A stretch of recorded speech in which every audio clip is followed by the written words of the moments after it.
بسم الله الرحمن الرحيم.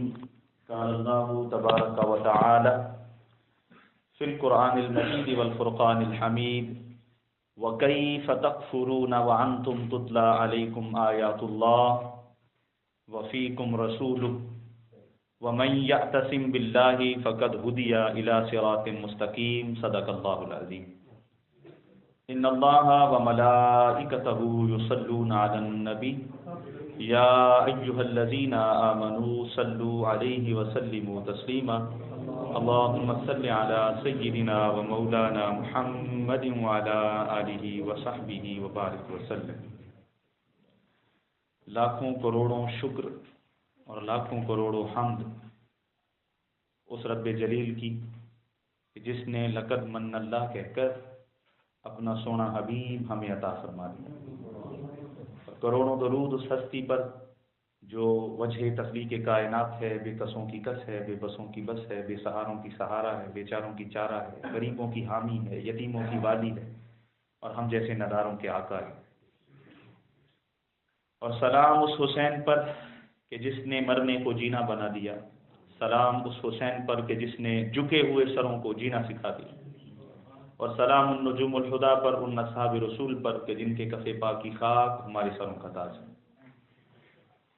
حمد و درود و سلام کے بعد نہایت واجب الاحترام، قابل صد احترام جملہ خواتین و حضرات، اللہ رب العزت کا بے پایاں لطف و کرم اور احسان عظیم کہ جس کی خاص توفیق سے آج ہم سلسلہ وار درس عرفان القرآن کی تیسری نشست میں حاضر اور موجود ہیں. دعا ہے اللہ رب العزت ہمیں قرآن فہمی کا نور عطا فرمائے اور ہمارے لیے اس عظیم کتاب کو آسان فرمائے. میں ابتدا میں ڈاکٹر چند نصیب صاحب کو ڈاکٹریٹ پر دل کی اتھاہ گہرائیوں سے مبارکباد پیش کرتا ہوں. دی ہیک کی پوری تنظیم کی طرف سے عمیق قلب سے اللہ رب العزت کی بارگاہ سے دعاؤں اور بہت ساری تمناؤں کے ساتھ ان کو مبارک پیش کرتا ہوں اور دعا گوں کہ اللہ رب العزت ان کو ان کی زندگی میں اور کامیابیوں سے سرفراز فرمائے. ہمارے ہم صدم سے جو ساتھی تشریف لائے ہیں ان کا بھی شکر گزار ہوں. سامعین گرامی، ہم نے سورہ آل عمران کی آیہ نمبر 101 کو گفتگو کا حصہ بنایا اور الحمدللہ آج ہم اس قابل ہوئے کہ سلسلہ وار گفتگو میں ہم تیسری نشست اسی آیہ کریمہ کے معانی پر کر رہے ہیں اور اس کے تفسیری فائدوں پر کر رہے ہیں. چنانچہ گزشتہ 2 نشستوں میں ہم نے یہاں تک سمجھا کہ اللہ رب العزت فرماتے ہیں کہ ایمان بچ جائے گا اگر تعلق قرآن سے ہوا اور تعلق میرے محبوب محمد مصطفیٰ سے ہوا. 2 تعلقیں، 2 نسبتیں ایسی ہیں کہ اگر انسان کے دامن میں ہوں تو اس کے ایمان کی ضمانت رب دیتا ہے. وہ آخری نشست ہم آقا علیہ السلام کی بارگاہ میں بھی نذرانہ عقیدت کے طور پہ پیش کریں گے اور چونکہ آج ربیع الاول شریف کی پہلی رات ہے، میری طرف سے آپ لوگوں کو مبارک ہو. چلتے چلتے میرے ذہن سے نکل گیا. اللہ رب العزت ہمیں اس مہینے میں خوب آقا کی محبت اپنے سینوں میں سمانے کی توفیق عطا فرمائے. تو یہاں تک ہم نے بات کی کہ قرآن سے تعلق تب بنے گا کہ قرآن ضامن ہے ایمان کی حفاظت کا، اور اگر قرآن سے ہم تعلق بنانا چاہتے ہیں تو قرآن سے تعلق تب بنے گا جب قرآن مقدس کے حقوق و فرائض ہم ادا کریں گے. ان حقوق و فرائض میں سے پچھلی نشست سے ہم نے ایمان پر بات کی کہ قرآن کا سب سے پہلا حق یہ ہے کہ مسلمان قرآن کو ماننے والا قرآن پر ایمان رکھے. اور میں نے بڑی 2 ٹوک لفظوں میں وضاحت کے ساتھ بتایا کہ ایمان 2 چیزوں سے خاص ہوتا ہے. ایک اس چیز پر محبت ہو اس چیز کے ساتھ، اور دوسرا اس چیز کا ادب ہو. ادب اور محبت مل کر کسی چیز پر ایمان مکمل کرتی. تو میں نے اپنی حالت پر بھی چند جملے بولے تھے کہ ہمارا یہ کہہ دینا فقط زبان سے کہ 23 سال کے عرصہ میں تنزیل کی صورت میں آقا تاجدار کائنات صلی اللہ علیہ وسلم پر قرآن مقدس کا نزول ہوا اور یہ اللہ کی کتاب ہے، یہ کہہ دینے سے ایمان مکمل نہیں ہوتا. ہمارا قرآن پر ایمان نہیں، ہمیں قرآن پر ایمان مضبوط کرنے کی ضرورت ہے. اور قرآن پر ہمارا ایمان واقعتاً اگر ہم غور کریں تو ہمارے قرآن کے اوپر ایمان کی کیا حقیقت ہے؟ ہم نے تو قرآن کی تعارف تک کو، قرآن کے تعارف تک کو بدل دیا، یعنی قرآن کا جو تعارف تھا ہم نے اس کو بھی محو کر دیا۔ کسی نے قرآن کو ایصال ثواب کی کتاب بنا دیا، کسی نے بیٹی کو رخصت کرنا ہے تو اس کے سر پہ سایہ کرنے کی کتاب بنا دیا، کسی نے مجلس میں فقط چند آیات کی تلاوت کے لیے اس کو مختص کر لیا اور اس کے لیے رکھ دیا قرآن مقدس کو، کچھ نے مردوں کو بخشوانے کے لیے ایصال ثواب کے لیے اس کا ٹائٹل بنا لیا، یہ ایصال ثواب کی کتاب بن کے رہ گیا، اور پھر یہ قرآن اور قرآن والے مسجد کے افراد اور مسجد کی کتاب بن کے رہ گئے۔ قرآن بھی ڈھونڈنا ہو تو مسجد کی طرف رخ کیا جاتا ہے، اور کسی قرآن والے سے بھی ملنا ہو تو مسجد کی طرف رخ کیا جاتا ہے۔ ہم نہ خود قرآن والے بنے، نہ قرآن کو اپنے گھروں میں رکھ کر اس کو گھر کی کتاب بنا سکے۔ قرآن مقدس کا تعارف تک بدل دیا، یہ ہماری طرف سے یہ ظلم ہوا۔ ہم نے اسے ایصال ثواب کی کتاب تک جو ہے وہ روک دیا، اور ایصال ثواب کی کتاب تک جو ہے اس کا تعارف رہنے دیا۔ قرآن مقدس ایصال ثواب کے لیے بھی ہے، قرآن مقدس مجلسوں کے آغاز میں تلاوت کے لیے بھی ہے، قرآن مقدس تراویح کی نماز میں پڑھنے کے لیے بھی ہے، قرآن مقدس ہدایت کی مجلسوں کا عنوان بنانے کے لیے بھی ہے، مگر سب سے بڑھ کر قرآن مقدس اس لیے تھا، اللہ رب العزت نے قرآن اس لیے دیا تھا کہ وہ حکمران کا منشور بنے، وہ عدالت کا دستور بنے۔ قرآن کسان کے پاس ہو، وہ سیکھے کہ کھیتی باڑی کیسے ہوتی ہے۔ رب نے قرآن اس لیے دیا تھا کہ وہ اوفوا الکیل والمیزان، اس کی بات کرے تو دکانداروں کی دکانداری قرآن سے نظر آئے۔ رب نے قرآن اس لیے دیا تھا کہ یہ وکیل کی ٹیبل پہ پڑا ہو، یہ جج کی ٹیبل پہ پڑا ہو۔ رب نے قرآن اس لیے دیا تھا کہ ہر شعبہ زندگی سے تعلق رکھنے والا شخص اس قرآن کو اپنے لیے ہدایت کی کتاب بنائے۔ والدین سیکھیں اولاد کی تربیت کیا چیز ہے، اولاد سیکھے والدین کا مقام کیا ہے۔ قرآن تو ہر شخص کے لیے نمونہ ہدایت تھا، مشعل راہ تھا۔ قرآن مقدس ہدایت کی کتاب تھی، مگر ہم نے اس کے اوپر ایمان بھی اپنا مکمل نہ رکھا، ہم نے اس کے تعارف تک کو بدل دیا۔ سامعین گرامی، ایمان کے بعد قرآن مقدس کا حق ہے، جہاں سے آج گفتگو کا آغاز کرنا چاہتا ہوں کہ قرآن مقدس کا حق ہے کہ ہم قرآن مقدس کی تلاوت کریں، ہم قرآن کو پڑھیں، جو قرآن کو ماننے والا ہے وہ قرآن کی تلاوت کرے۔ کیا ہم قرآن کی تلاوت کرنے والے رہے؟ بس ایک طبقہ ہے، آپ ٹی وی انٹرنیٹ پہ چلے جائیں، مفکرین کی کوئی کمی نہیں ہے، دین پر اپنی رائے شامل کرنے والوں کی کوئی کمی نہیں ہے، ایک پورا طبقہ آپ کو مل جائے گا جو ڈر اور خوف کو لے کے کھڑا ہوگا، اور ایک پورا طبقہ مل جائے گا جو صرف امید کی بات کرے گا اور خوف کی کوئی بات اس کے دامن میں ہوگی نہیں۔ کوئی کہے گا جنت میری ہے تو کوئی کہے گا بس دوزخ میرے لیے بنی ہے، کوئی خوف کے رستے پہ ہوگا، کوئی امید کے رستے پہ ہوگا، اور وہ رستہ جو خوف اور امید کا رستہ ہے، جو درمیانی رستہ ہے، جو اعتدال کا رستہ ہے، وہ سب نے چھوڑ دیا۔ اب ہم مبشرات پر تو یقین رکھتے ہیں، مگر تنزیل پر ہمارا یقین نہیں۔ حضور کی شان نذیری کیا کی ہے؟ حضور نے وعیدیں سنا کر لوگوں کے دلوں کو جھنجھوڑا، مگر ہم میں سے کون ہے جو وعیدیں سنے؟ اور بالخصوص قرآن نہ پڑھنے پر کوئی ہمیں وعید سنائے تو ہمارے پاس تو 100 بہانے ہیں۔ قربان جائیں وہ جو راستے جدا کر چکے ہیں، وہ جنہوں نے صرف خوف کا رستہ لیا اور وہ جنہوں نے صرف امید کا رستہ لیا اور جنت کو اپنے نام کر لیا۔ میری ان سے گزارش ہے کبھی سیدنا صدیق اکبر کی زندگی کو پڑھیں۔ سیدنا صدیق اکبر وہ ہستی ہیں کہ آپ فرمایا کرتے تھے روز قیامت اعلان ہوا ایک شخص جنت میں جائے گا تو مجھے امید ہے وہ پکارے جانے والا نام میرا ہوگا، اور فرمایا اگر اعلان ہوا ایک شخص جو ہے وہ دوزخ میں جائے گا تو مجھے خوف ہے کہ وہ جو نام پکارا جا رہا ہے وہ کہیں میرا نام نہ ہو۔ اس قدر خوف اور امید کی ملی جلی کیفیت سے جینا، اس کا نام ایمان ہے۔ نہ فقط تبشیر کو لیں، نہ فقط تنزیل کو لیں، آپ درمیانی رستے پہ چلیں، قرآن مقدس پڑھیں۔ تتجافى جنوبهم عن المضاجع يدعون ربهم خوفا وطمعا۔ اللہ کہتے ہیں وہ جو میرے ولی ہیں، وہ جن کی کروٹیں رات بستر سے جدا رہتی ہیں، وہ جو میرے خوف اور میری امید کے لیے رات گرم بستروں کو چھوڑ کر مصلے بچھاتے ہیں، فرمایا ان کی حالت یہ ہوتی ہے کہ وہ جب مجھے پکارتے ہیں خوفا وطمعا، ان کے پاس خوف بھی ہوتا ہے، ان کے پاس امید بھی ہوتی ہے۔ کبھی وہ دوزخ کے خوف سے ڈرتے ہیں تو کبھی وہ میری رحمت کی امید لگا کر بیٹھتے ہیں۔ ان کی امید بھی بے مثال ہے، ان کا خوف بھی بے مثال ہے۔ تو سامعین گرامی، خوف بھی جب تک ہماری زندگیوں میں نہیں آئے گا، اور آگے ہم سورہ نساء کے دروس شروع کریں گے، کیونکہ ہمارا ایک ڈیسیجن ہو گیا ساری تنظیم کا کہ سورہ نساء کا آغاز کریں گے دروس قرآن میں، تو اس میں ہم بات کریں گے اس چیز پر کہ خوف کس چیز سے ہے. کیا خوف فقط اللہ کے ڈنڈے سے ہے، دوزخ سے ہے، جہنم سے ہے، یا خوف کس چیز سے خوف ہے؟ بس اس کی ناراضگی کا خوف ہے، اس پر بات کریں گے. مومن وہ ہے کہ جو دوزخ کا خوف نہیں جس کو ہوتا، بلکہ اس کو خوف ہوتا ہے تو محبوب سے دوری کا خوف ہوتا ہے. قربان جائیں، ایسی ہی حدیث سنانا چاہتا ہوں. میرے آقا تاجدار کائنات نے اعلان کیا صحابہ میں، فرمایا لیس منا من لم یتغنى بالقرآن. یہ وعید تھی قرآن کو خوبصورت نہ پڑھنے والوں کے لیے. میرے آقا نے فرمایا میرے صحابہ وہ ہم میں سے نہیں ہے، اس کا میرے ساتھ کوئی تعلق نہیں، میری امت کے ساتھ کوئی تعلق نہیں. من لم یتغنى بالقرآن، جو قرآن کو خوبصورت لحن سے نہیں پڑھتا، قرآن کو خوبصورت آواز سے نہیں پڑھتا، اس کا ہمارے ساتھ کوئی تعلق نہیں. ہم تو قرآن کو پڑھنے والے ہیں.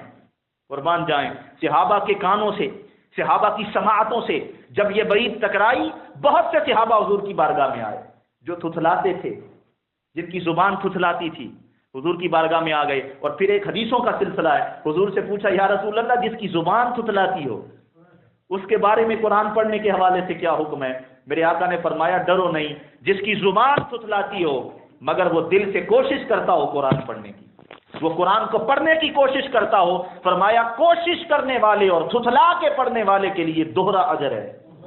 قاری قرآن کو ایک اجر ملے گا اور تھتلا کے محبت سے پڑھنے والے کا، اس وعید کے ڈر سے، میں یہ تشریح کر رہا ہوں، اس وعید کے ڈر سے کہ کہیں مصطفیٰ علیہ الصلوۃ والسلام کا ساتھ ہم سے نہ چھین لیا جائے. ارے یہ ہم ہیں جنہیں آقا تاجدار کائنات کی غلامی نہیں چاہیے، یہ ہم ہیں جن کو حضور کا ساتھ نہیں چاہیے. ارے قربان جائیں، صحابہ تو وضو کرواتے، آقا وجد میں آ کے کہتے مانگو کیا مانگتے ہو، تو وہ کہتے یا رسول اللہ ہمیں تو دنیا کی کوئی چیز نہیں چاہیے، ہمیں بس جنت میں اپنے ساتھ رکھ لیجئے، ہمیں جنت میں آپ کا ساتھ چاہیے، ہمیں جنت میں اپنے ساتھ رکھ لیجئے گا، معیت مصطفیٰ جنت میں بھی مل جائے، ہم دنیا میں بھی یہی مانگتے ہیں. اور قربان جائے انہیں جب کہا ہوگا کہ وہ ہم میں سے ہی نہیں ہے جو قرآن خوبصورت نہ پڑھے تو ان کا عالم کیا ہوگا. یہ ہم ہیں جو وعیدیں سنتے ہیں تو ہمارے دل کانپتے نہیں ہیں، ہم قرآن کو پکڑنے والے نہیں ہیں. بزرگوں کو کہا جائے بھئی قرآن پڑھیں تو کہتے ہیں کاکا ساڑھی تے عمر لنگ گئی نا، ہم نے تو زندگی گزار دی، تو پہلے نہیں پڑھا تو آج کیسے پڑھیں گے. قربان جائیں، قرآن سے محبت ہونی چاہیے. اس کو پڑھنے کے لیے بیٹھیں گے، رب جانتا ہے کس نے کس نیت سے قرآن کھولا ہے. کہتے ہیں سندھ کی سرزمین میں ایک بابا بکریاں چرایا کرتا تھا، بزرگ تھا، بوڑھا، بکریاں چراتا تھا. تو وہ جب فوت ہوا تو محلے داروں نے اس کی قبر نکالی، اور جب قبر نکالی تو اس سے خوشبو آتی تھی. اس کی تدفین کے لیے تو ایک تعجب والی خوشبو تھی جس نے سب کو پریشان کر دیا، بھئی یہ کوئی تو جنتی آدمی ہے کہ اس کی قبر سے خوشبوؤں کے حلے آتے ہیں. تدفین کے بعد بھی وہ خوشبو جاری رہی.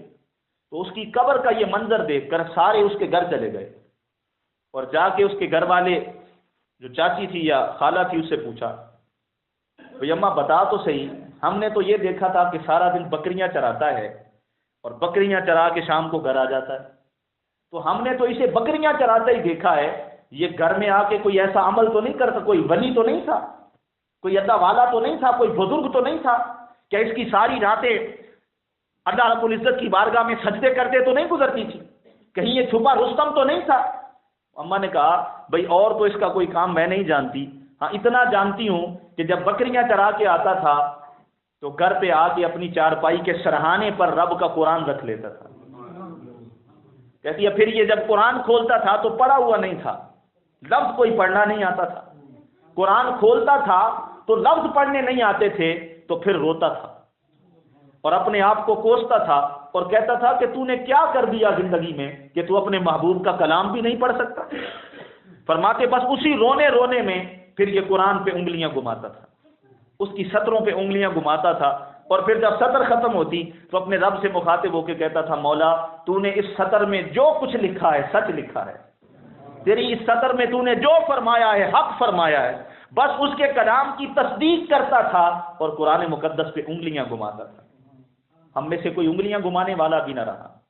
سامعین گرامی، قرآن مقدس کی تلاوت کرنا، قرآن کو پڑھنا، یہ قرآن کا حق ہے، مگر کون ہے جو اس حق کو ادا کرنے کے لیے آگے بڑھے؟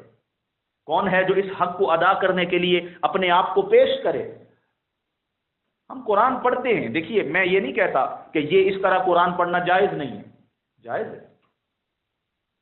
قرآن کا یہ بھی مقاصد میں سے یہ بھی ہے کہ قرآن آپ کو شفا دے، آپ کی پریشانیوں کو دور کرے، آپ کے مصائب کو دور کرے. میں نہیں کہتا کہ غلط ہے، مگر ہاں ہم قرآن پڑھتے ہیں تب جب کوئی حکیم بتائے کہ دانتوں کے درد جو ہیں وہ قرآن کی فلاں آیت پڑھنے سے جو ہے ختم ہو جاتے ہیں، رفع ہو جاتے ہیں، تو پھر ہم قرآن کھولتے ہیں. پھر بیٹوں کو کہتے ہیں وہ آیت تو ڈھونڈ کے بتاؤ، حکیم صاحب نے لکھ کے دی ہے. کوئی حکیم بتا دے کہ شوگر کے مرض کا علاج فلاں آیت میں ہے، تو پھر قرآن کھول کے ڈھونڈتے ہیں وہ آیت کدھر ہے. کوئی کہے بھئی دکانداری بڑی اچھی چلے گی، اگر فلاں آیت قرآن کی لکھ کر دکان پہ لگی ہو تو پھر ہم کاتب سے لکھواتے بھی ہیں، سنریاں بنا بنا کے قرآن کی لگاتے بھی ہیں. سامعین گرامی، پڑھنا یہ ناجائز نہیں، مگر قرآن تو اس لیے نہیں تھا. قرآن تو تھا کہ تمہارے سینے کو بدل دے، قرآن تو تھا کہ ہدایت کے لیے ہو. تو کبھی قرآن کو ہدایت کے لیے کھولیں گے تو قرآن سینے کا نور بن جائے گا. حضرت علامہ محمد اقبال کہتے ہیں روز قرآن کھول کے بیٹھتا تھا تو ابا جی قبلہ قریب سے گزرتے تھے تو کہتے تھے بھئی اقبال قرآن ایسے تھوڑا پڑھتے ہیں. تو میں پریشان ہو جاتا تھا کہ پتہ نہیں میں قرآن پڑھنے میں کوئی غلطی کرتا ہوں. کہ ابا جی کہتے ہیں قرآن ایسے تھوڑا پڑھتے. فرماتے ایک دن میرے پاس رکے، کہا اقبال قرآن ایسے نہ پڑھا کر، قرآن اس محبوب کا خط سمجھ کے پڑھا کر، اس محبوب کا خط سمجھ کے پڑھا کر. یوں پڑھا کر کہ محبوب نے بتایا ہے میرے قرب کا طریقہ کیا ہے، میرے گھر کی طرف رستہ کون سا آتا ہے، مجھ سے ملنا ہو تو کون سی گلی لینی ہوگی، بتایا. یوں پڑھا کرو جیسے محبوب کا خط ہے. فرماتے ہیں پھر ایک دن قریب سے گزرے اور فرمایا اقبال قرآن کو ایسے نہ پڑھا کر کہ تیرے سامنے کوئی لفظ ہے، بلکہ اس سے بھی آگے گزر جا. قرآن ایسے پڑھا کر کہ تیرا محبوب تجھ سے باتیں کر رہا ہے، تیرا محبوب تجھ سے کلام کر رہا ہے. آپ کبھی اقبال منزل میں جائیں، مکلوڈ روڈ پہ ہے اقبال کا وہ پرانا گھر، اس کو انہوں نے میوزیم بنا دیا، وہاں ایک قرآن کا نسخہ پڑا ہے. آپ جب اسے دیکھیں گے تو تصور کریں گے کہ شاید یہ پانی میں بھیگ گیا تھا کسی ٹب میں یا سیلاب میں، تو پھر اس کو نکالا گیا ہے. قرآن کے سارے صفحے پانی کی وجہ سے بھیگنے کے نشان ہیں اور سارا قرآن بھیگا ہوا لگتا ہے. مگر پوچھنے پہ پتہ چلتا ہے، علم حاصل کرنے پہ پتہ چلتا ہے یہ پانی کے ٹب میں نہیں ڈوبا، یہ اقبال کے آنسوؤں میں ڈوبا تھا. کہ جب وہ قرآن کھولتے تھے تو محبوب کا خط سمجھ کے کھولتے تھے، جب وہ قرآن کھولتے تھے تو محبوب ان سے باتیں کرتا تھا، ان کا یہ تصور ہوتا تھا. تو پھر جب یوں قرآن پڑھتے تھے تو پھر اقبال ہوئے، پھر ان کا ہر شعر قرآن کی تفسیر ہوتا تھا، ان کا ہر شعر قرآن کے معانی کو لوگوں تک پہنچانے کا ذریعہ اور سبب بن جاتا تھا. سامعین گرامی، قرآن مقدس کو پڑھنا اس طرح کے ہدایت کی کتاب سمجھ کے پڑھا جائے. قربان جائیں، آج کسی کو بتائیں نا بھئی قرآن پڑھنے سے قبر بہتر ہو جاتی ہے، حشر بہتر ہو جائے گا، وہ کہتا ہے بابا کوئی ایسی چیز بتاؤ جس سے دکانداری چلے، کوئی ایسی چیز بتاؤ جس سے میرا مقصد اور مدعا حل ہو. قبر کس نے دیکھی ہے اور حشر کس نے دیکھا ہے؟ ہمیں تو قبر اور حشر کے لیے قرآن نہیں پڑھنا، نہ پکڑنا ہے، نہ چھونا ہے، نہ اپنی اولادوں کو تربیت دینی ہے کہ وہ قرآن کو پڑھیں، اس کو چھوئیں، اس سے فائدہ حاصل کریں. قربان جائیں، ایک صحابی رسول حضور کی بارگاہ میں آئے، میدان جنگ تھا. میرے آقا تاجدار کائنات صلی اللہ علیہ وسلم کی بارگاہ میں عرض کی یا رسول اللہ میں ساری رات نہیں سو سکا. میرے آقا نے فرمایا کیا وجہ بنی؟ کہ یا رسول اللہ میرا گھوڑا بدکتا رہا، اچھلتا کودتا رہا. میرے آقا تاجدار کائنات نے فرمایا تیرا خیمہ کدھر ہے؟ اشارہ کر کے بتایا یا رسول اللہ وہ سامنے دور میرا خیمہ ہے. حضور نے اپنی جگہ سے دیکھا اور دور دیکھ کر فرمایا وہاں سے اپنا خیمہ ہٹا لو، کیونکہ وہاں جہاں تیرا خیمہ ہے وہاں تو فلاں شہید کی قبر ہے، اور وہ جب زندہ تھا تو سورہ ملک کی تلاوت کیا کرتا تھا، اور اب اپنی قبر میں ہے تو پھر سورہ ملک کی تلاوت کرتا ہے. اور جب وہ سورہ ملک کی تلاوت کرتا ہے تو آسمانوں سے رب کے فرشتے اس کی تلاوت کو سننے کے لیے آتے ہیں، اس کے انوار و برکات کو اکٹھا کرنے کے لیے آتے ہیں. وہ فرشتوں کو دیکھ کے بدکتا رہا، کیونکہ تو نہیں دیکھتا، تیرا گھوڑا دیکھتا ہے، اگر چاہتا ہے کہ سوئے تو اپنا خیمہ بدل لے. اب دیکھیں محبت کس چیز کا نام ہے. میں آج یہاں حضور سیدی شیخ الاسلام کو سلام پیش کرتا ہوں، جنہوں نے قرآن بھی کھولا تو محبت مصطفیٰ سے، جنہوں نے احادیث مبارکہ کے مجموعے کو بھی کھولا تو محبت مصطفیٰ سے. اب پچھلے دنوں نیٹ پہ میں ایک تقریر سن رہا تھا، انہوں نے کہا جی دیکھیں کہ حضور علیہ الصلوۃ والسلام کے ایک صحابی نے قبر پہ خیمہ لگا لیا، چونکہ یہ مختلف روایات ہیں. ایک روایت میں ہے کہ کچھ صحابہ نے قبر پر خیمہ لگا دیا، انہیں معلوم نہیں تھا کہ وہ قبر ہے، اور اس سے قرآن پڑھنے کی، سورہ ملک پڑھنے کی آواز آتی تھی، سورہ ملک کی تلاوت کی آواز آتی تھی. تو انہوں نے اس سے استدلال کیا، جی دیکھیں قبر کا نشان نہیں تھا، تو پتہ چلا قبر کا نشان نہیں ہونا چاہیے، قبر کو مٹائیں. یعنی مصطفیٰ کی حدیث پڑھیں گے تو شان مصطفیٰ تلاش نہیں کریں گے، اس میں سے بھی اپنا کوئی مدعا حل کریں گے، اپنے کسی مسئلے کو تقویت دیں گے. بھئی جو ہم قبریں مسمار کر رہے ہیں اس کا کوئی ہمیں ثبوت مل جائے. اس پہ اب لمبی چوڑی بات تو نہیں کی جا سکتی، اس پہ موقع نہیں ہے، میں نے قرآن مقدس کی طرف آنا ہے. مگر ایک لمحے کے لیے اگر سوچا جائے تو وہ قبر مبارک میدان جنگ میں تھی، مسلمانوں کے قبرستان میں نہیں تھی، وہ قبرستان کے اندر نہیں داخل ہوئے تھے. یہ بات تو تب کوئی کہے کہ یہ رسم تھی یا یہ حضور کے زمانے میں قبروں کے نشان نہیں ہوتے تھے، کہ اگر وہ قبرستان ہوتا، وہ تو ایک میدان جنگ تھا، ایک دور دراز قبر تھی کہ اس کے اوپر پانی کی وجہ سے یا کسی ایک وجہ سے اس کا نشان مٹ گیا. مگر تم اس کو پڑھتے ہو تو اس طرف کیوں جاتے ہو کہ اس قبر کا نشان نہیں ہوتا تھا، اس طرف کیوں نہیں آتے؟ آپ نکتہ تو سننا چاہتے ہیں نا، سننا چاہتے ہیں؟ ایسے ایسے کرتے ہیں تو پتہ چلتا ہے تھوڑا تھوڑا سننا چاہتے ہیں. میں چلے ایک دو گزارش کرتا ہوں کہ یہاں سے رسول اللہ کی محبت کا نقطہ کیا ہے.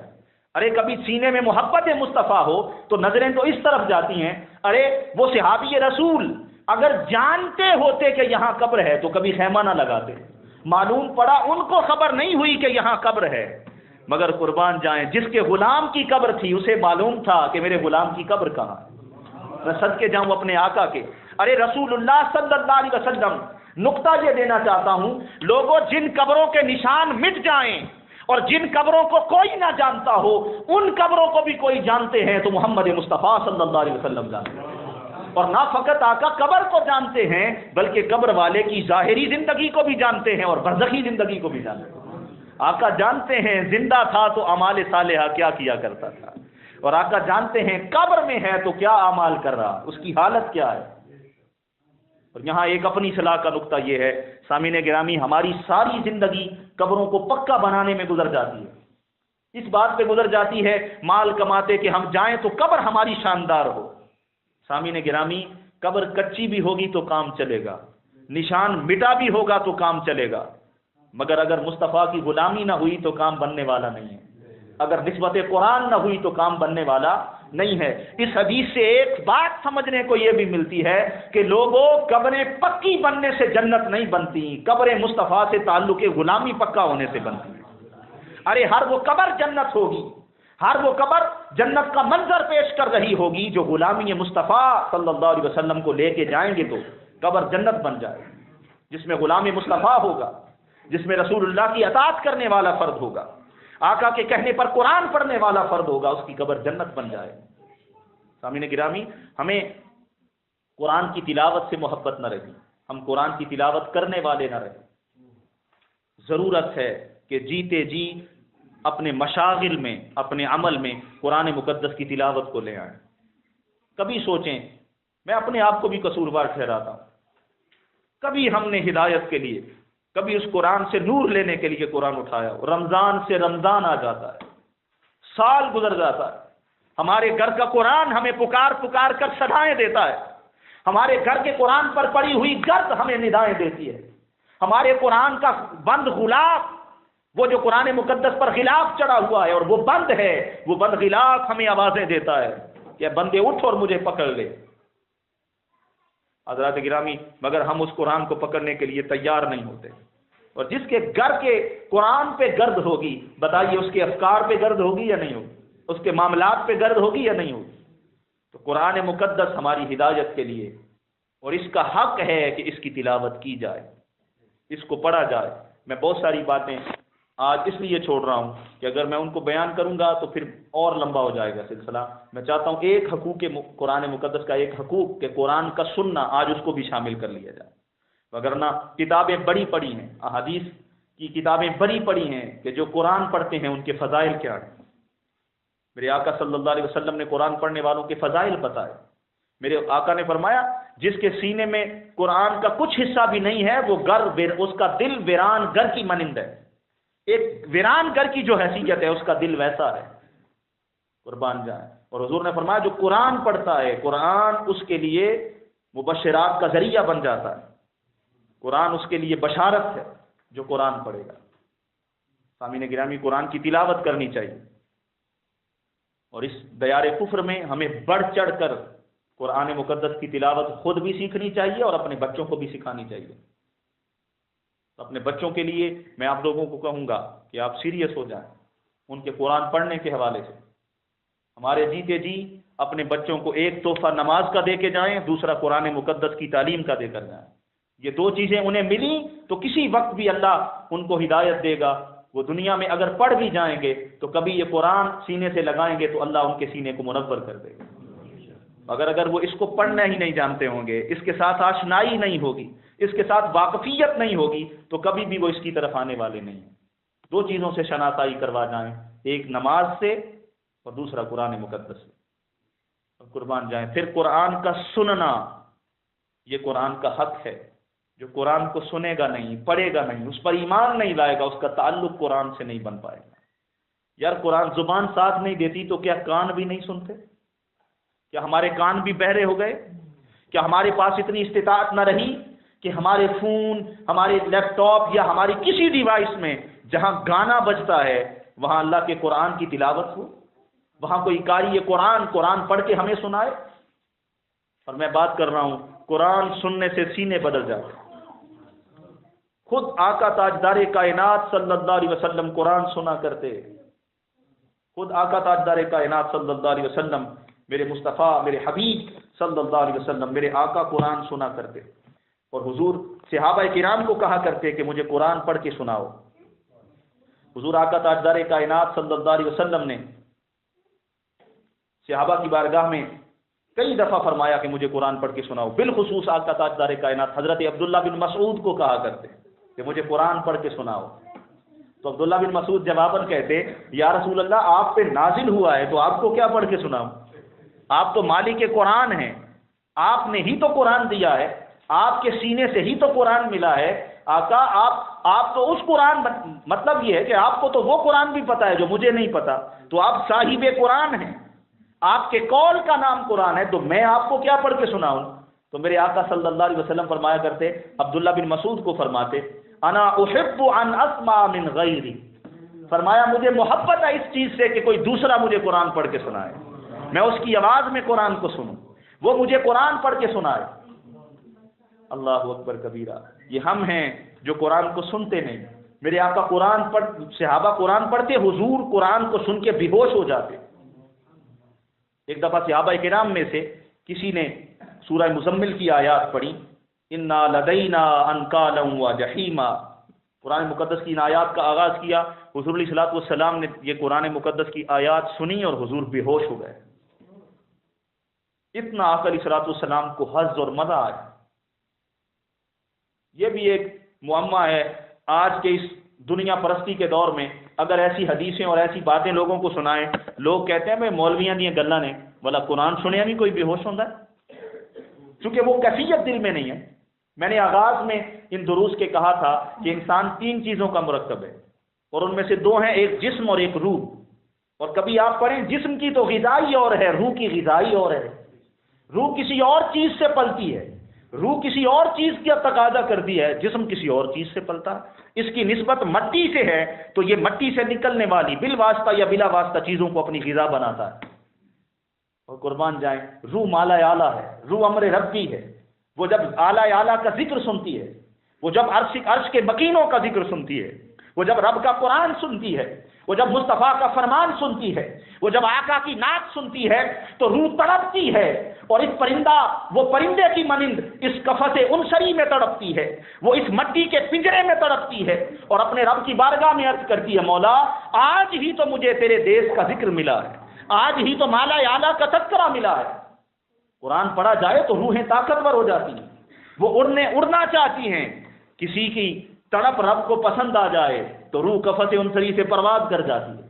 اور کسی کی تڑپ میں ابھی کمی ہو، کسی کی تڑپ میں کمی ہو یا رب کا مقصود یہ ہو کہ ابھی وہ زمین پر رہے، تو بس وہ جب تڑپتی ہے اس پنجرے میں تو انسان حواس کھو بیٹھتا ہے، انسان بے ہوش ہو جاتا ہے. سامعین گرامی، روح کی غذا اللہ کا ذکر ہے. قرآن کی تلاوت ہے، قرآن مقدس کو پڑھے تو یہ روح کی غذا ہے، روح قرآن سن کر کیف لیتی ہے۔ انما المؤمنون الذین اذا ذکر اللہ وجلت قلوبهم، اللہ رب العزت نے ہمیں قرآن دیا مگر ہم نے قرآن کو چھوڑ دیا۔ کہ قرآن مقدس یہ ہم مسلمان ہیں کہ سنتے ہیں تو کوئی اثر نہیں پڑتا، میرے آقا سنتے بے ہوش ہو جاتے، میرے تاجدار سنتے بے ہوش ہو جاتے۔ قرآن سے حضور کی محبت کا دیکھیں اور حضور کی سماع قرآن مقدس کے حوالے سے کہ حضور کتنے غور اور توجہ سے قرآن مقدس کو سنا کرتے۔ سیدنا عمر فاروق کے سامنے صحابہ نے قرآن پڑھا، 1 مہینہ تک صاحب فراش رہے، بستر پہ لیٹے رہے، قرآن پڑھ کے طبیعت اتنی پرکیف ہو گئی، روح اتنی مچل گئی، تڑپ گئی۔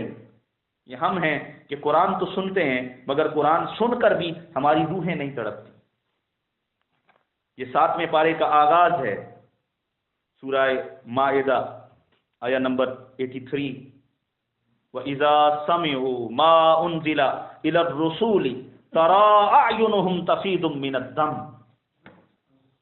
فرمایا محبوب وہ جو عیسائی ہیں، عیسائی وہ جب کان لگا لگا کر چھپ چھپ کر آپ کا قرآن سنتے ہیں اور جب قرآن مقدس کی آیات آپ سے سنتے ہیں تو ان کی آنکھیں بہہ نکلتی ہیں، وہ آنسو بہاتے ہیں، ان کی آنکھیں آنسو بہاتی ہیں اور وہ روتے ہیں اس قرآن کو سن کے۔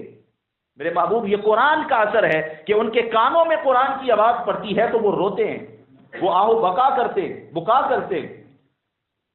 مگر ایک مسلمان ہے کہ قرآن نہ تو پڑھنے کی طرف آئے نہ ہی اس کو سن کر ہمیں حظ اور مزہ آئے۔ قرآن کا سننا سینے بدل دیتا ہے، اور رب کا قرآن کہتا ہے وہ عیسائی ہیں مگر محبوب آپ کی زبان سے جب قرآن سنتے ہیں تو ان کی آنکھیں خون بہاتی ہیں، ان کی آنکھیں آنسو بہاتی ہیں، ان کی آنکھیں روتی ہیں اس قرآن کو سن کے، ان کے دل ڈر جاتے ہیں۔ اللہ اکبر، کتنے قصے ہیں قرآن سننے والوں کے، کس قصے کو سنایا جائے۔ یہ ہم ہیں جو قرآن کو نہ پڑھتے ہیں نہ سنتے ہیں۔ قرآن مقدس دلوں کو بدل دیتا ہے، قرآن مقدس جلدوں کو نرم کر دیتا۔ تقشعر منہ جلود الذین یخشون ربہم، یہ میرے سامنے سورہ زمر ہے، آیا نمبر 23۔ اللہ رب العزت کہتے ہیں ان کے قرآن سن کر ان کے جلدوں کے بال، ان کے روح کنڈے کھڑے ہو جاتے ہیں، ان کے روح کھڑے ہو جاتے ہیں، ان کے بال جلدوں کے کھڑے ہو جاتے ہیں جب وہ قرآن سنتے ہیں۔ ثم تلین جلودہم وقلوبہم الی ذکر اللہ، پھر ان کی جلدیں اور ان کے دل قرآن سن کے، اللہ کا ذکر سن کے نرم ہو جاتے ہیں۔ اور ایک ہمارے پتھر دل ہے، لاکھ کوئی قرآن پڑھتا رہے، ہمیں قرآن سن کے نہ رونا آتا ہے نہ حظ اور مزہ آتا ہے۔ ہم قرآن سن کے رونے والے نہ رہے، ہم قرآن سن کے آنکھوں سے آنسو بہانے والے نہ رہے۔ اللہ اکبر کبیرہ، سننے سنانے کی باتیں کریں لوگ مذاق اڑاتے ہیں۔ حضرت فضیل بن عیاض، ان کے جوان بیٹے نے القاریۃ ما القاریہ سنا، تڑپ کر زمین پہ گرا اور روح قفس انصری سے پرواز کر گیا۔ قرآن سینے بدل دیتا ہے۔ میں کس کس کا قصہ سناؤں؟ سیدنا عمر فاروق رضی اللہ تعالیٰ عنہ کو تو آپ جانتے ہیں، خلیفہ دوئم، خلیفۃ الرسول حضرت عمر فاروق رضی اللہ تعالیٰ عنہ جب اسلام نہیں لائے تھے، ہر چند کے طلب مصطفیٰ تھی، حضور نے مانگا تھا کہ عمر مجھے مل جائے، مگر کبھی پڑھا کتابوں میں کہ عمر ملا تو مصطفیٰ کو مگر ملا کیسے تھا، رضی اللہ تعالیٰ۔ سیدنا عمر فاروق رضی اللہ تعالیٰ ابھی ایمان نہیں لائے تھے کہ کافروں کی مجلس سے اٹھے اور بڑے غصے اور غضب سے کہا کہ آج میں مسلمانوں کا چراغ ہی بجھا دوں گا، نعوذ باللہ من ذالک، اعوذ باللہ من ذالک۔ بڑے غصے سے سرخ آنکھیں لے کر نکلے، چلتے چلتے رستے میں کمان تھامی ہے، تیر تھامے، تلوار تھامی، سیدنا عمر فاروق کی آنکھوں میں سرخ ڈورے دیکھے تو نعیم بن عبداللہ حضور آقا تاجدار کائنات صلی اللہ علیہ وسلم کے جوان غلام رستے میں ملے، کہا عمر تیری آنکھوں میں آج بڑا خون اترا ہوا، خیر ہے؟ حضرت عمر فاروق نے کہا خیر نہیں، آج میں مسلمانوں کا چراغ بجھانے جا رہا ہوں۔ حضرت نعیم نے پنجوں میں پنجے ڈال لیے، کہا عمر میرے جیتے جی کس کی جرت ہے میرے مصطفیٰ کی طرف دیکھ جائے۔ ایک کشتی شروع ہو گئی، لڑائی جھگڑا شروع ہو گیا۔ لڑتے لڑتے حضرت نعیم بن عبداللہ نے کہا عمر کتنے چراغ بجھاؤ گے؟ ایک چراغ میرے مصطفیٰ کی شمع سے، اس مشعل مصطفیٰ سے، اس مشعل خدا سے، اس خدا کی روشنی اور نور سے ایک چراغ تو تیرے گھر میں بھی جل رہا ہے۔ تیری بہن فاطمہ بھی میرے مصطفیٰ کی غلام ہے۔ جب یہ جملے سنے حضرت نعیم کو چھوڑا اور اپنی بہن فاطمہ کے گھر کی طرف چل پڑے۔ اب غصے کے اندر جب گھر کی طرف بڑھے، ابھی دروازے کو اس سے پہلے کہ کھولتے یا توڑتے، اندر سے قرآن مقدس کی آواز آ رہی تھی، اندر سے قرآن مقدس پڑھا جا رہا تھا۔ اللہ اکبر۔ کچھ قرآن پڑھنے والے ویسے ہی سینے سے دل نکال لیتے ہیں۔ میرے حضور سیدی شیخ الاسلام بھی قرآن پڑھتے ہیں، قربان جائیں، ایک نئی دھن سے، ایک غمگین اور چاہت والے شخص کی دھن ہو۔ آپ بھی قرآن پڑھتے ہیں۔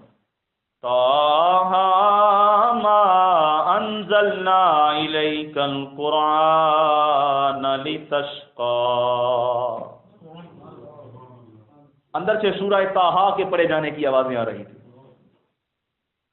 طٰہٰ مَا أَنزَلْنَا عَلَيْكَ الْقُرْآنَ لِتَشْقَىٰ، اندر سے سورہ طٰہٰ پڑھی جا رہی تھی۔ سیدنا عمر فاروق نے کان لگا کے سنا، بس وہ جو قرآن سنا تو سینے میں رس گولنا شروع کر دیا۔ دروازہ توڑا، گھر والوں سے لڑائی کی، بہن کو مارا، کمان ماری، بہن کا سر پھٹ گیا۔ وہ بھی خطاب کی بیٹی تھی، بفری ہوئی شیرنی کی طرح بولی کہ عمر، ابھی جسم سے خون نکلا ہے، ابھی جسم سے خون نکلا ہے، اگر اس جسم سے روح بھی نکل جائے تب بھی تیرا یہ تقاضا کہ مصطفیٰ کو چھوڑ دوں ممکن نہیں، آقا کو نہیں چھوڑ سکتی۔ جب یہ ہمت ان کی دیکھی تو پھر بیٹھ گئے، اور بیٹھتے سار کوئی اور سوال نہیں زبان پر آیا۔ پہلا سوال یہ تھا، اچھا ضد کرتے ہو، بتاؤ تو صحیح، جب میں تمہارے گھر آیا تھا تو تم کیا کر رہے تھے؟ وہ کلام کیا تھا جو تم پڑھ رہے تھے؟ اس کلام کے بارے میں سوال کیا، مطلب وہ دل مضطرب اس کی لذت میں کھویا ہوا تھا۔ پہلا سوال یہ کیا، بتاؤ کیا پڑھ رہے تھے؟ کہا بھائی وہ رب کا قرآن ہے۔ کہا مجھے بھی دو۔ فرمایا پہلے پاک ہو کے آؤ۔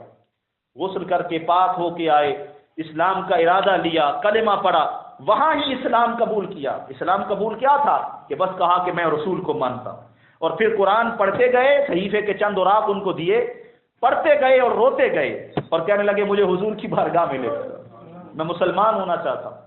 ارے یوں اگر نادان سے جملوں سے کہوں تو حضرت عمر فاروق بھی مسلمان بنا کر اسلام کو کسی نے دیے تو قرآن نے دیے۔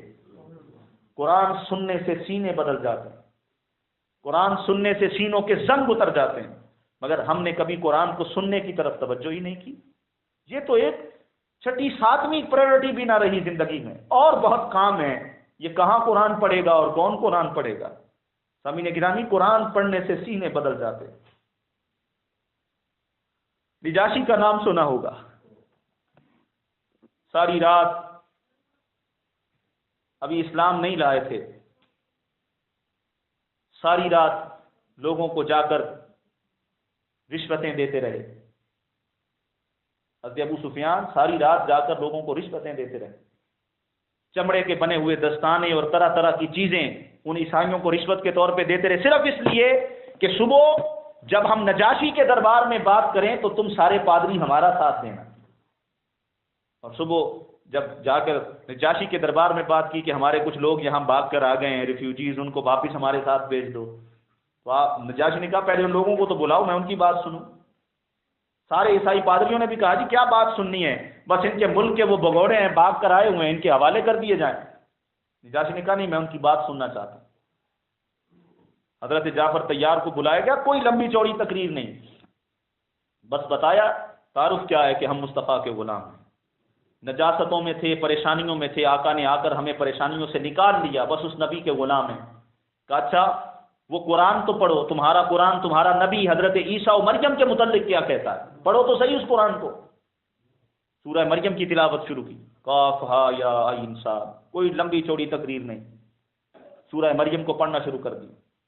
قاف ہا یا عین صاد ذکر رحمت ربک عبدہ زکریا اذ نادى ربه نداء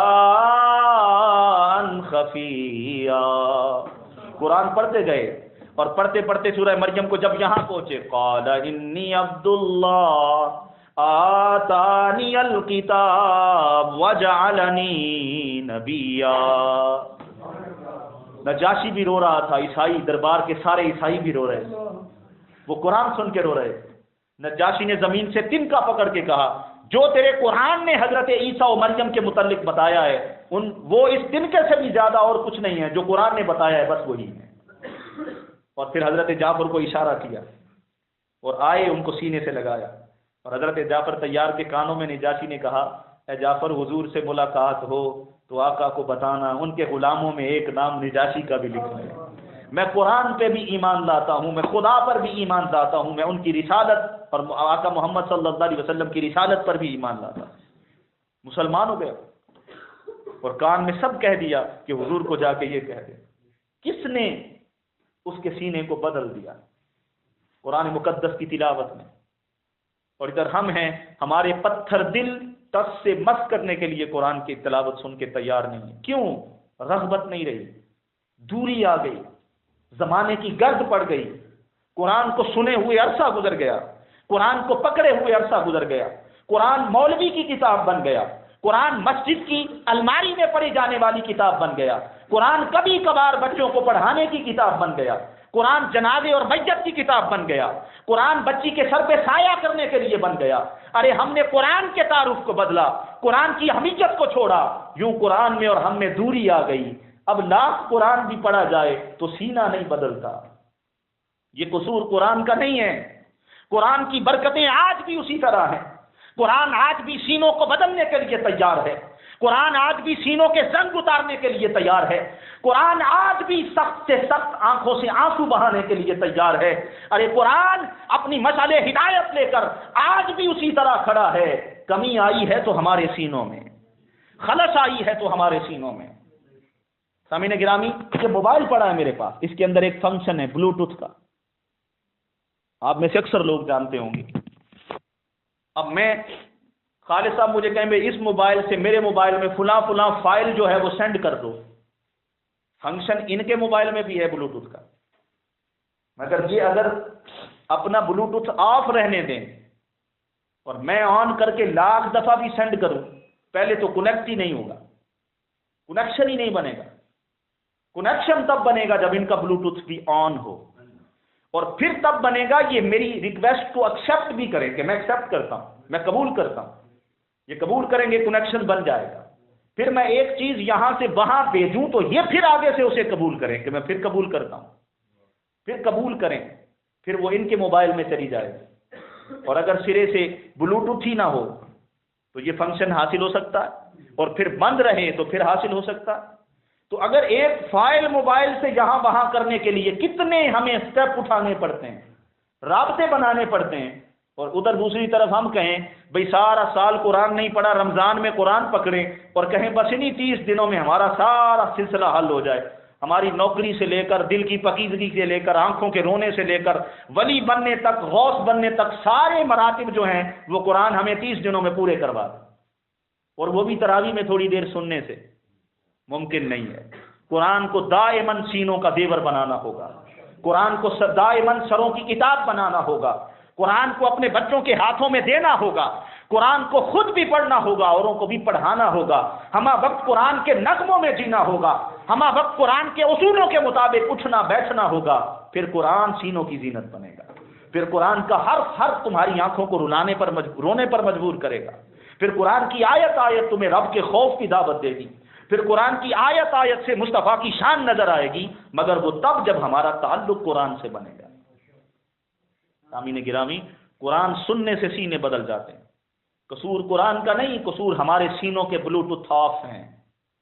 ہم نے کبھی ان کو آن کر کے قرآن کے سامنے پیش نہیں کیا. قرآن کی محبت بڑی چیزیں آج بھی ہمارے سینوں میں سما سکتی ہیں اگر ہم ایکسیپٹ کر لیں کہ اس قرآن سے ہمیں کچھ لینا ہے. سامعین گرامی، قرآن نے سینے بدلے، قرآن نے عیسائیوں تک کو رلایا، مگر مسلمان اس قرآن کو سن کے نہ رو سکے. قربان جائیں حضرت محمد بن حسین بغدادی، کیا وہ زمانے تھے لوگوں کی زندگی میں قرآن چھایا ہوا تھا، ان کی ہر چیز قرآن تھی، وہ اپنے اونٹ کی نکیلیں بھی قرآن میں تلاش کرتے تھے، وہ اپنی گم چیزوں کو بھی قرآن کے ذریعے تلاش کرتے تھے، ان کا اٹھنا ان کا بیٹھنا حکم خدا کے مطابق تھا، ان کی صبحیں ان کی شامیں قرآن کی تلاوت میں گزرتی تھی۔ کیا وہ زمانے تھے؟ کیا قرآن پڑھا جائے گا، کیا قرآن پڑھایا جائے گا، کیا قرآن سنا جائے گا، کیا قرآن سنایا جائے گا؟ حالات بہت دیگر گو ہیں۔ میں جب دروس قرآن دیا کرتا تھا تو آپ میں سے تو بہت سارے لوگ مدینہ ریسٹورنٹ کو جانتے ہیں، جیلم والے کو، تو اکثر گاڑیاں وہاں مدینہ ریسٹورنٹ پہ رکتی ہیں۔ کرکٹ کا دور تھا، ادھر والا فون کان کو لگاتا تو بس شروع ہو جاتا کہ میچ کا کیا بنا ہے، ادھر والا لگاتا فون کرتا بھی بتاؤ میچ کا کیا بنا ہے۔ نہ کوئی پڑھنے دیتا، نہ کوئی سر رکھ کے سونے دیتا، بس ایک عجیب تماشا میچ کا بنا ہوا تھا۔ میرے پاس ایک نوجوان تھا، اس نے تو پوری کمنٹری شروع کی ہوئی تھی، ایسے لگتا تھا جیسے میچ کی لائیو کمنٹری کوئی اور نہیں کر رہا، یہ کر رہا ہے جو میرے پاس بیٹھا ہے۔ تو میں نے ایسے ہی جہتاً اس سے سوال کر دیا، میں نے کہا بھائی یہ پاکستان کا میچ ہے؟ کہنے لگا نہیں جی میچ تو کسی اور ٹیم کا ہے۔ تو میں نے کہا یار تیرا کیا لینا دینا، اگر پاکستان کا نہیں ہے تو پاکستان کو ہوتا تو چلو ٹھیک ہے میں بھی تیرے ساتھ شامل ہوتا، تو تیری مہربانی ہے۔ کہنے لگا جی آپ کا کرکٹ سے کیا لینا دینا، آپ کو کیا خبر کرکٹ کیا ہے؟ اب میں اس کے جواب کو پھر دوبارہ ٹیکل تو نہیں کر سکتا تھا، ایک اور ماحول بن جاتا۔ چلیں مدینہ ریسٹورنٹ پہ گاڑی رکی، میں نے سمجھانے کی غرض سے، دوبارہ شرارت کی غرض نہیں سمجھانے کی غرض سے، میں نے اسے کہا یار میں آپ سے بڑا متاثر ہوں، سچی بات ہے، ایسے ہی میں اوپر سے جو مرضی کہوں مگر اندر سے میں آپ سے بڑا متاثر ہوا ہوں، بڑا متاثر ہوا ہوں۔ آپ کے پاس جناب ساری ٹیموں کی ساری انفارمیشن ہے، کھلاڑیوں کی انفارمیشن ہے۔ تو اس نے اور انفارمیشن دینا شروع کر دی، ایک لمبی چوڑی انفارمیشن۔ میں نے کہا یار میرا جی چاہتا ہے جیسے تو جی رہا ہے نا ایسے ہی میں بھی جیوں، میں بھی کوئی چیز انفارمیشن کوئی اپنے اندر جو ہے وہ ایڈ کروں۔ تو پھر میں نے، آپ اس کو شرارت سمجھ لیں یا اس کو سوال سمجھ لیں، میں نے کہا یار جیسے تو کرکٹ میں میرا فیورٹ ہے، میرا دل چاہتا ہے باقی چیزیں بھی تیری میں اپنا لوں، تو مجھے بتا تو صحیح، میں نے کہا تجھے قاری قرآن کون سا پسند ہے، تاکہ میں بھی اسی قاری کو میں نے کہا سنا کروں جو جس کو تم سنتے ہو۔ جب تمہیں آئیڈیل جو بنا لیا تو اب کرکٹ میں ہی تو نہیں، اب ساری چیزوں میں ہونا چاہیے۔ تو شروع یہاں سے کرتے ہیں تیرا انٹرویو کہ جو قاری تمہیں پسند ہے وہی قاری قرآن میں بھی سنا کروں گا۔ کہنے لگا جی وہ جو ٹی وی پہ آتا ہے مجھے بڑا پسند ہے۔ میں نے کہا جی ٹی وی پہ تو بہت آتے ہیں، پتا تو مجھے تھا کہ وہ قاری صداقت کی بات کر رہا ہے، تو وہ جو بچوں کو پڑھاتا ہے۔ کہنے لگا جی وہ جو ٹی وی پہ آتا ہے۔ میں نے کہا ٹی وی پہ تو بہت آتے ہیں، اب تم بتاؤ کس کی بات کر رہے ہو؟ وہ بس جی آپ مولوی صاحب مجھے پھنسا رہے ہیں، وہ جو ٹی وی پہ آتا ہے وہی میرا فیورٹ۔ یہی حالت ہمارے ہر بچے کی ہے۔ آپ ان سے کرکٹ کی ٹیموں کے نام پوچھیں، ان کے 16 17 20 لوگوں کے نام پوچھیں، بہترین بیٹسمین کون ہے، بہترین بالر کون ہے، بہترین کون کھیلتا ہے، فلاں بندے کی نشاندہی کریں گے، بڑی بیٹھ کر تبصرے ہوں گے، کبھی کسی سیاستدان پر، کبھی حکمران پر، کبھی کسی چیز پر، طرح کے تبصرے ہوں گے، مگر کبھی کسی سے پوچھیں بھئی اپنے محلے کی مسجد کے امام کا نام بتا دو، وہ کون ہے جی جس کا نام آپ کو بتائیں؟ میں آپ کو یہ چیلنج کرتا ہوں، آپ پاکستان چلے جائیں، یہاں کہیں چلے جائیں، نمازی مسجد سے نماز پڑھ کے نکل رہے ہوں، آپ کھڑے ہو جائیں ٹیسٹ کے طور پر، چند بندوں سے پوچھ لیں کہ جس کے پیچھے آپ نے نماز پڑھی ہے، یہ 5 نمازیں جو بندہ پڑھاتا ہے اس کا نام کیا ہے؟ ٹیسٹ کر لیں، میں آپ کو چیلنج دیتا ہوں۔ آپ 10 بندوں سے پوچھیں گے تو شاید کہ خوش قسمتی اگر وہ کوئی اچھی تقریر کرنے والا یا نماز پڑھنے والا ویل نون بندہ ہوگا تو 2 بندے بتا دیں گے کہ اس کا فلاں نام ہے۔ اگر نہ آپ پوچھیں کہیں گے قاری صاحب نام ہے ان کا، مولوی صاحب ہے، علامہ صاحب ہے، یہ کون ہے جس کا نام یاد کریں؟ ہم سے نام پوچھنا ہے، ہمارے محلے کے چودھری کا پوچھو، ہماری آئیڈینٹی میں لڑنے والے ایم پی اے کا پوچھو، ایم این اے کا پوچھو، ٹکٹ لے کر نون لیگ کا کس نے الیکشن لڑا، پیپل پارٹی کا کس نے لڑا، پی ٹی آئی کا کون تھا، فلاں کا کون تھا، فلاں کا کون تھا، کونسلر کون بنے گا، اس کا باپ کیا کرتا تھا، اس کے دادا کی جگیر کہاں ہے، ہم سے پوچھنا ہے تو کسی دنیا دار کا پوچھو، یہ مولوی مسجد کا اس کا کیا پوچھتے ہو؟ یہ کون ہے جس کا نام ہم یاد کریں تم کو سنائیں؟ اس نے ہمارے لیے کیا کیا؟ کیوں؟ نہ تو قرآن سے محبت ہے، اور الٹیمیٹ جب قرآن سے نہیں ہے تو قرآن سے تعلق رکھنے والے بھی کسی شخص سے ہماری محبت وابستہ ہی نہیں ہوتی۔ اس کے نام تک کو جاننے کی ہم کوشش ہی نہیں کرتے کہ ہمیں نام معلوم پڑ جائے کہ حضرت کا نام کیا ہے۔ مسجد کے امام کا نام اس لیے نہیں آتا کہ وہ قرآن والا. ہمارے قرآن سے تعلق ایسے رہ گئے, ہمارا قرآن سننا ایسا رہ گیا. قربان جائیں وہ زمانے کہ جن کی صبحیں بھی قرآن میں, جن کی شامیں بھی قرآن میں. جن کو مسجد کے امام کا نام نہ آتا ہو وہ قاری سدیس کی طرزوں کو یاد رکھیں گے؟ بولیے. اللہ اکبر کبیرہ. کہتے ہیں حضرت محمد بن حسین بغدادی, جو قصہ آپ کو سنانا چاہ رہا تھا, حضرت محمد بن حسین بغدادی, میری تقریر لمبی ہو گئی. حضرت محمد بن حسین بغدادی رحمۃ اللہ علیہ فرماتے ہیں مکہ میں حج کرنے گیا تو حج کے بعد ارادہ کیا کہ بازار میں گھومتا ہوں. تو فرماتے ہیں بازار میں چکر لگانے گیا تو دیکھا وہاں غلام بک رہے تھے. فرماتے ہیں اچھے اچھے خوبصورت غلاموں کو کوئی خرید رہا تھا, خوبصورت لونڈیاں بک رہی تھیں. میری مائیں بہنوں تک یہ آواز جا رہی ہو, یہ میرے اس قصے کو سنیں, بیٹیاں اس قصے کو سنیں. فرماتے ہیں انہی غلاموں کی لائن میں ایک دبلی پتلی جوان لڑکی, ایک لونڈی کھڑی تھی جس کو کوئی خریدنے والا نہیں تھا. فرماتے ہیں مجھے اس کی طرف کس چیز نے جو ہے وہ توجہ دلائی کہ اس کی آنکھوں سے مسلسل آنسو جاری تھے. نہ مکھڑا نہ مکھڑے دا دل دیکھتے, اللہ والے جے ویکھن تے دل دیکھتے. یہ جو دنیا کو دکھانا ہے اس کو سجاتے عمر گزر جاتی ہے, مگر جس کو اللہ اللہ کے رسول نے دیکھنا ہے اس کی طرف کبھی توجہ ہی نہیں گئی. اس میں کون کون سی غلاظتیں پھنسی ہوئی ہیں, اس کے اوپر کون کون سی پلیدیاں لگی ہوئی ہیں. فرماتے ہیں میں اس کے آنسو دیکھ کر رک گیا. میں نے اس کے مالک سے کہا اسے بیچتے ہو؟ اس نے کہا ہاں آیا تو بیچنے ہوں مگر اس کا خریدار کوئی نہیں. کبھی اسے کیوں کوئی نہیں خریدتا؟ کہ اسے کوئی اس لیے نہیں خریدتا کیونکہ ہمہ وقت اس میں عیب بڑے ہیں, اس میں نقص ہیں, اس میں عیب ہیں. پوچھا کیا عیب ہے؟ کہنے لگا عیب یہ ہے کہ جب کھانا کھانے کو سارا دن خدمت کرتی ہے, جب رات کھانا کھانے کو دیتا ہوں تو کھاتی نہیں ہے, چکھ کے ایک طرف کر دیتی ہے. بتاؤ جو کھانا جی بھر کے نہیں کھائے گا وہ اپنے مالک کی خدمت کیا کرے گا؟ آپ نے کہا میں نے پھر پوچھا کوئی اور عیب بھی ہے؟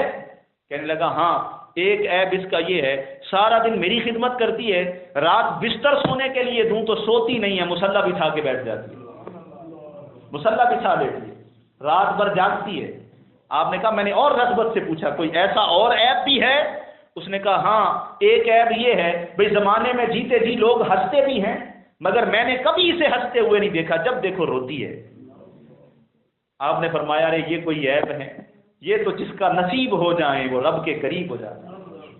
فرماتے ہیں میں نے اسے خریدا اور بغداد کے رستے پہ چل پڑا. ابھی رستے پہ چلا تو اس بیٹی نے مجھ سے سوال کیا اے خریدنے والے مالک مجھے کہاں لے کے جائیں گے؟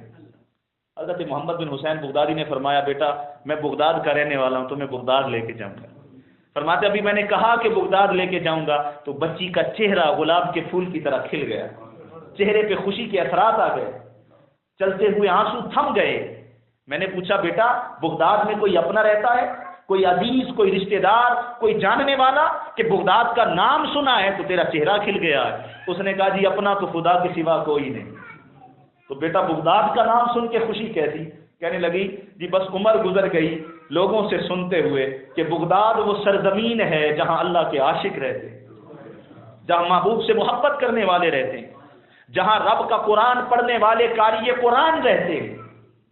اور آپ نے کہا بیٹا کس کو جانتی ہو, کس کا نام سنا ہے؟ بس شروع ہو گئی. کہنے لگی حضور میں نے سنا ہے وہاں عبد القادر جیلانی رہتے, وہاں سر سکتی رہتے, وہاں سری سکتی رہتے, وہاں جنید بغدادی رہتے. نام لیتے لیتے کہنے لگی میں نے کسی سے سنا تھا وہاں رب کا قرآن پڑھنے والا قاری قرآن محمد بن حسین بغدادی رہتا ہے, محمد بن حسین رہتا ہے.